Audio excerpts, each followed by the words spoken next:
Hello, good day. We are now in Unit 13 and we will learn today about formulating meaningful counterclaims. In this unit, you are expected to formulate meaningful counterclaims in response to claims made in a text read and determine textual evidence to validate assertions and counterclaims made about a text read. In Lesson 1, we will learn about the nature and importance of counterclaims. Our objective in this lesson is to define what a counterclaim is and explain its importance, and for us to write an argumentative essay. Before we will proceed with our discussion, here is an essential question. Why are counterclaims an important part of productive discourse? To understand what counterclaim is, it is a statement that goes against or disagrees with a stated claim. So its purpose is to show all the sides of the issue at hand. Debatable topics always have different sides. Hence, many people have also different ideas and opinions. Disagreement is always a possibility as well. However, one can effectively and politely express his or her disagreement. In this lesson, you will learn further about expressing your counterclaims. So in formulating meaningful counterclaims, we need to follow these two steps. First is we need to look at a text with critical eye. So you need to activate your critical thinking. You need to ask questions. You need to examine the text and analyze it. The second step is consider sides of the issue that the author excludes. So you need to identify if there are things that the author did not include in his claim. So what are the benefits in formulating meaningful counterclaims? It helps one become better argumentation, and it is good for debates and persuasive argumentative essays. Let's discuss the meaning of these words before we will proceed to our reading text. The first word is assume. It is a verb and it means to accept as granted or true. Example, they did not bother fact-checking. They just assumed it to be true. The second word is intuitive. It is an adjective and it is based on intuition or knowing something without proof. Example, her intuitive ability to identify the feelings of a person is both amazing and terrifying. The third word is cognitive. It is an adjective and it is related to intellectual ability and activity.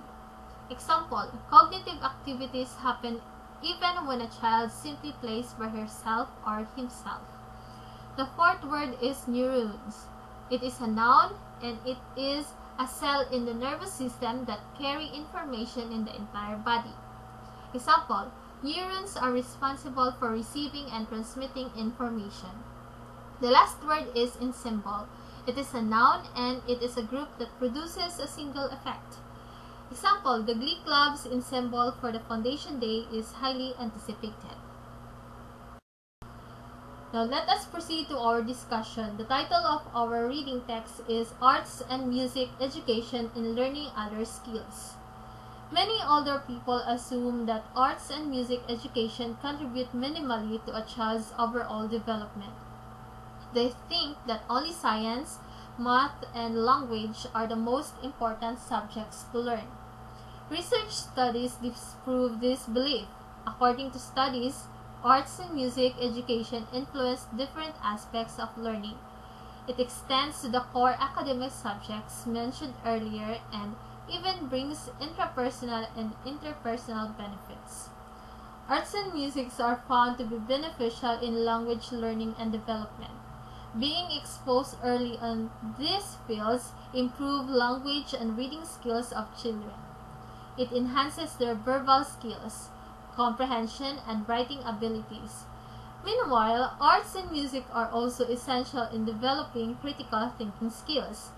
Arts develops visual spatial skills. Music develops spatial temporal reasoning, which is used in logical thinking and abstract thinking and problem solving.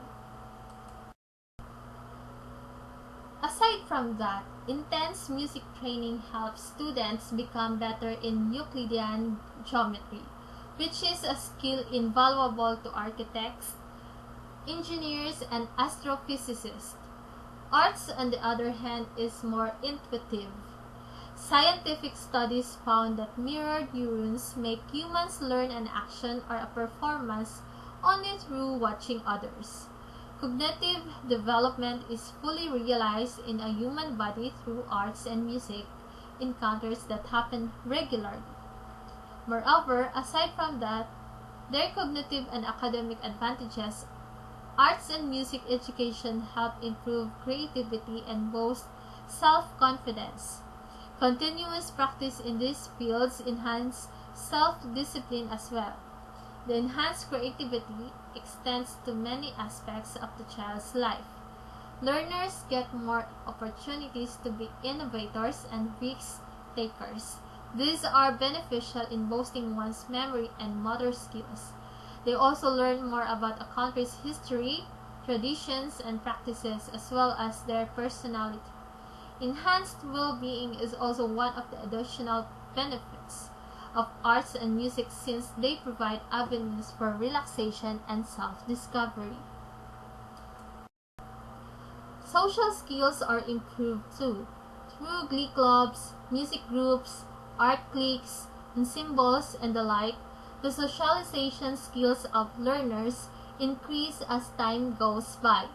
They get more experiences in interacting and communicating with others, which are essential skills when they are outside their groups. In summary, arts and music education are important in learning too. These two provide valuable benefits that go beyond the limitations that some people assign to them. They are essential to a person's growth and learning. Now let's go through these guide questions to help us analyze the reading text. The first question is, what is the counterclaim in the text? The second question is the statement of the counterclaim clear? Why or why not? The third question is the counterclaim well supported and justified? Cite details from the text to support your answer. The fourth question is, do you agree or disagree with the counterclaim and its supporting information? Why or why not? And the last question is, if you agree with the counterclaim, what other information would you add to it? If not, what is your counterclaim for the writer's counterclaim? So the sample text on the previous slide is a counterclaim against the belief of many older people that arts and music education contribute minimally to a child's overall development. The second sentence in the introductory paragraph gives additional information for the other party's claim. However, in the third sentence, the author states his disagreement with the claim. Thus, he states his counterclaim that arts and music education influence different aspects of learning. In the succeeding paragraphs, the counterclaim is further supported by facts from reliable and credible sources and studies. Before we will proceed to lesson 2, let's answer our essential question. Why are counterclaims an important part of productive discourse? Counterclaims are important in having productive discourses because they make the people involved see the other side of the issue or topic. It also helps that the counterclaim is based on factual information from studies and keen on observation of certain phenomena. In order to have a productive discourse, counterclaims are important so that we could see the different aspects that might have been missed in a prior claim.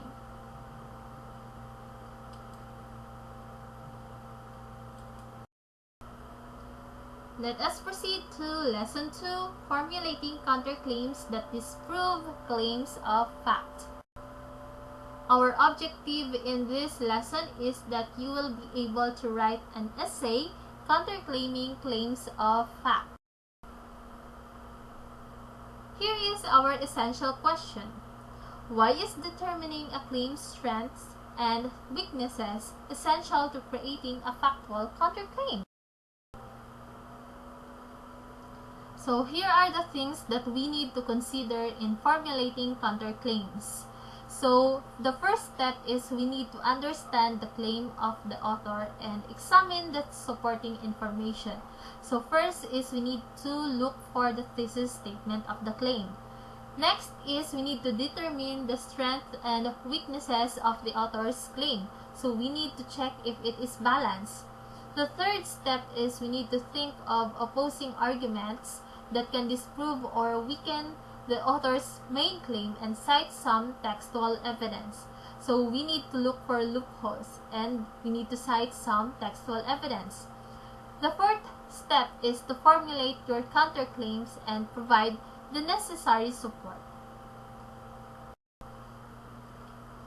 What if facts and statistics are unavailable? So here are the things that we need to do. First is we need to verify the cited source of the claim, not only to see if it is true, but also to see its limitation. The second step is we need to check other sources that support the claim. Some or a few of the sources may contain inconsistencies that you can use to disprove the claim. So you need to think outside the box. You need to go beyond the text. So you need to go to the sources in order for you to disprove the claim. Before we will read our text, let's dig in some words. First word is isolate. It is a verb and it means to separate from all others. Example, hospital isolate patients with viral infections by making them stay in one area. The second word is accountability. It is a noun and it means willingness to accept responsibility. Example, everyone should practice personal accountability in their online posts. The third word is prevalent. It is an adjective and it means common or widely accepted. Example, skincare is a prevalent form of self-care these days. The fourth word is virtual. It is an adjective and it means existing on computers. Example, our communication is mostly virtual. The fifth word is gratification. It is a noun and it means a source of satisfaction. Example, milk teas bring me gratification. Reading time. The title of our text is Benefits of Video Games. Video games are believed to distract gamers from their studies or responsibilities and to promote violence among young and old gamers alike. In addition to that, many believe that video games isolate a person. However, research suggests this might be the other way around. Video games are beneficial and actually change the structure of the brain. According to a study by Klaus, video games can help improve attention, personal accountability, and visuospatial skills. Aside from that, other studies have also found that there is no strong link between playing violent video games and violent behavior. An article in RaySmartKid.com listed several proven benefits of video gaming. These benefits include improved attention. According to studies, since gamers need to be focused on the game, especially if there is a specific goal to achieve, they become more attentive to the game. This attentiveness translates to tasks outside of video games.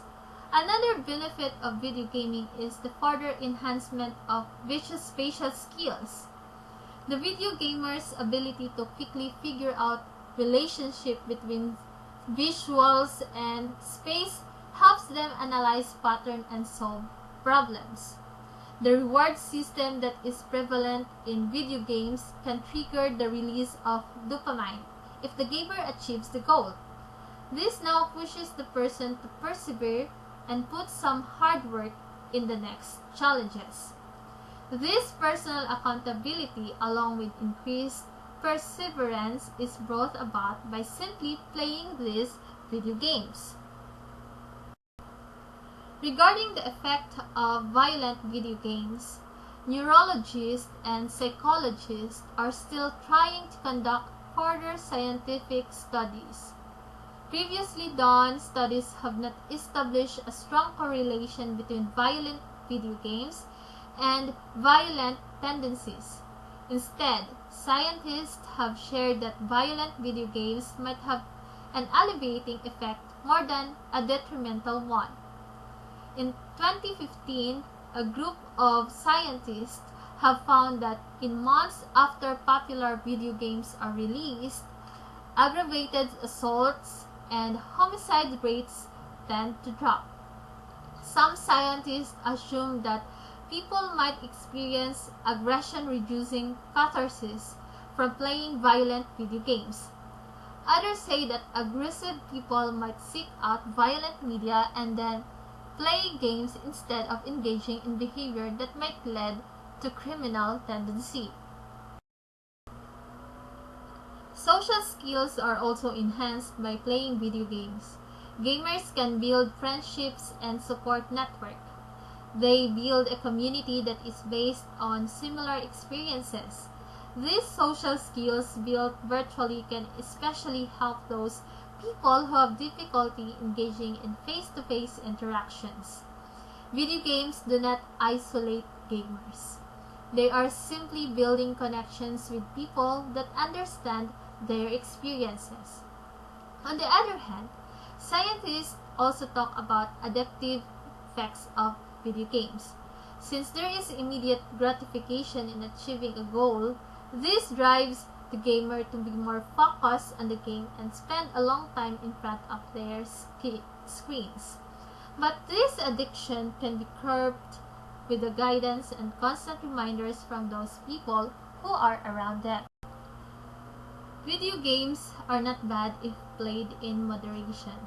These do not trigger violent behaviors, but instead, they help people to release tension.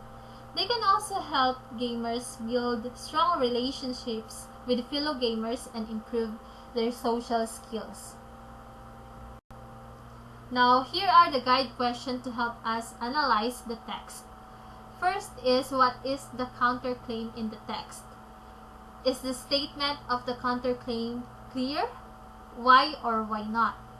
The third question is the counterclaim well supported and justified with the facts? Cite details from the text to support your answer. The fourth question is, do you agree or disagree with the counterclaim and its support information? Why or why not? The last question is, if you agree with the counterclaim, what other information would you add to it? If not, what is your counterclaim for the writer's counterclaim? So, the sample text above states a counterclaim against the belief that video games make people violent and isolate themselves. The writer backs the counterclaims with reliable and credible sources. He or she cites scientific studies that have been done in the field to find out if video games are as evil as some people claim it to be. In order to support the counterclaims, the writer mentions 3 of the many other benefits of playing video games, such as improved attention span, personal accountability, and social skills. The author does not downplay the negative effect of too much playing video games. In this text, the author shows the strength and weaknesses of the issue at hand and remains objective in presenting the facts. Going back to our essential question as to why is determining a claim's strength and weaknesses essential to creating a factual counterclaim, because it shows the objectivity of a person as he or she examines the information available before creating a counterclaim. Determining a claim's strengths and weaknesses is essential to creating a factual counterclaim in order to see what really needs to be addressed regarding the issue. Lesson 3. Let's learn how to formulate counterclaims that weaken claims of value. Our essential question is, how can you encounter a claim that is subjective in nature? So we will learn about that as we go through with our discussion. So we know that claim of value is a subjective in nature. It is more subjective than any other type of claim because it is largely influenced by a person's own culture, background, religion, and other personal factors. However, a counterclaim attempts to weaken a claim. Here is a list of vocabulary words that we can find in the text that we will be reading. The first word is moderation. It is a noun and it means the avoidance of doing or consuming something extremely. For example, milk teas and chocolates must be taken in moderation, or we might develop diabetes. The second word is obscure. It is an adjective and it means ambiguous or not known to many. For example, the man's obscure writing confused a lot of us. The third word is scrutinize. It is a verb and it means to examine critically. Example, mother scrutinized the old bill she found in one of our drawers. The fourth word is escalate. It is a verb and it means to increase in intensity or severity. For example, his comments escalate their argument. The fifth word is stimulate. It means to excite a person. For example, the news feature on her new graphic novel stimulates her fans to buy and read it at once. In order for us to make a meaningful counterclaim, we need to follow these guidelines to take advantage of subjectivity. First step is we need to identify the limitations of the author's point of view.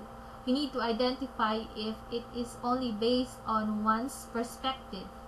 The second step is we need to find flaws in the author's reasoning. We need to look for a loophole.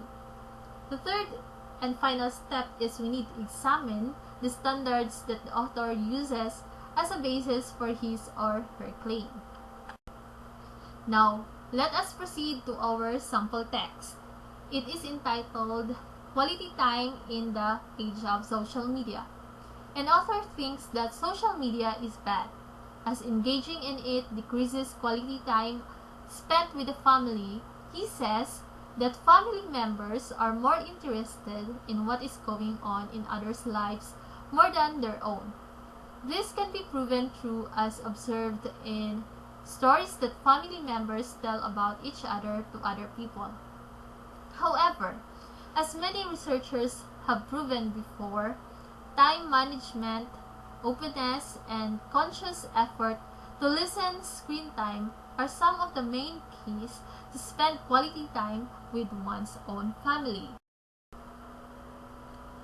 Openness and intentional unplugging from social media, along with time management, are interwoven ways in order to have better quality family time. Practicing time management could do loads of good for everyone in the family.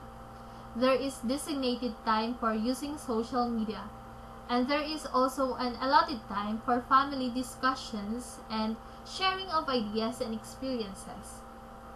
Full attention is given to each member if everyone will put down their phones for a while. Openness is also necessary because each member will feel freer and more at ease in sharing their thoughts and feelings on certain things. Social media appeals to many because it serves as an outlet for many ideas and emotions. However, if each member could freely share and open up with their family members, it might help one another to lessen social media consumption. The security from being judged, and the validation of being heard in social networking sites can actually be found inside their homes. Intentional unplugging, or the conscious effort to stop using social media within specific hours or time, is also a necessary step to experience quality time with others. It leads to less distraction and causes individuals to be in the moment instead of checking their social media account. Social media is not necessarily evil if taken in moderation.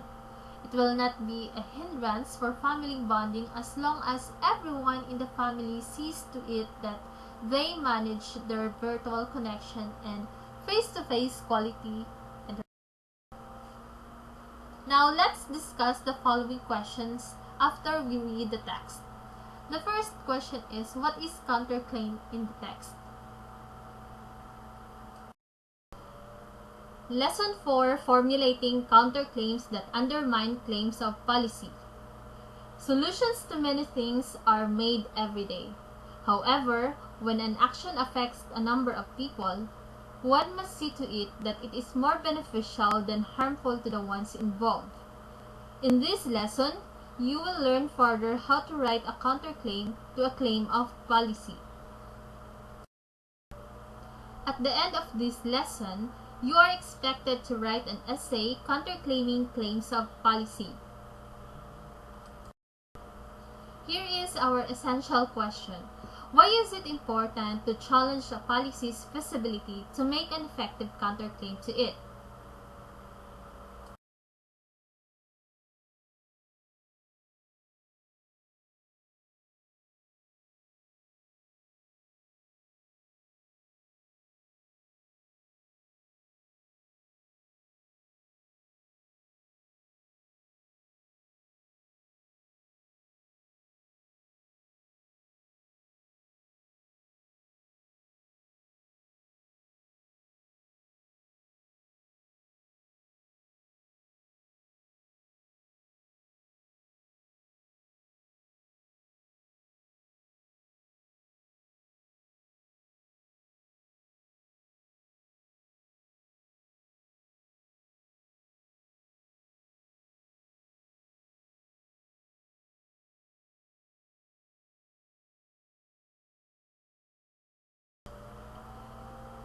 There are things that we need to consider in formulating counterclaims that undermine claims of policy.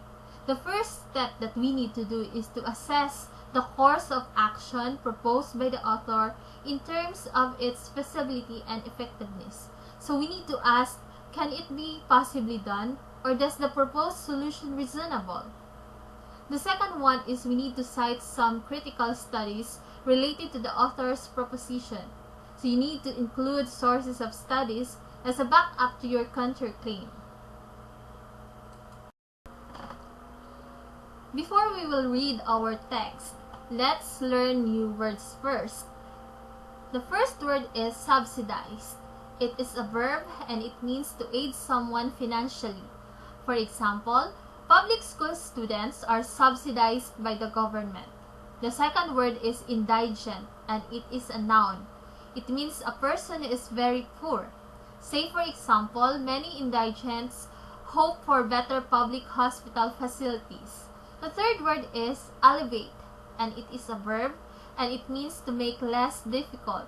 For example, additional subsidy from the government could alleviate jeepney drivers' woes on the modernization program of the Department of Transportation. The fourth word is implication. It is a noun and it means a possible effect of something. For example, researchers can see too many negative implications of the recent law on many Filipinos. The fifth word is amendment, and it is a noun. It means the process of correcting a law or document. For example, several amendments must be made to the rice liberalization law. Now let's have a look on our sample text. It is entitled, The 2 billion pesos private jet for top government officials. A necessity? The spokesperson of the Department of National Defense defends the administration's recent action of purchasing a private jet worth 2 billion pesos. This private jet will be used by the President and other senior government officials in case of a crisis situation. As to what kind of crisis situation, or if there is an impending crisis situation that the public does not know of, the spokesperson did not say. Instead, he insisted that there is nothing extravagant about the purchase. However, with the recent woes of farmers, jeepney drivers, employees, and commuters, and issues on budget cuts in education and health facilities, purchasing a private jet worth billions is highly unnecessary. The government must use public funds for the betterment of the lives of the Filipinos. Many different societal issues are faced by Filipinos every day. One of the most prevalent and most problematic is the current situation of our transport system, especially in the metro. Heavy traffic is experienced every day. The trains are not working. The 2 billion pesos spent on the private jet could have been added to the maintenance and improvement of existing trains in the LRT and MRT. It could have been used as additional funds to subsidize jeepney drivers who will purchase the new and modernized units that the government is hell-bent on implementing.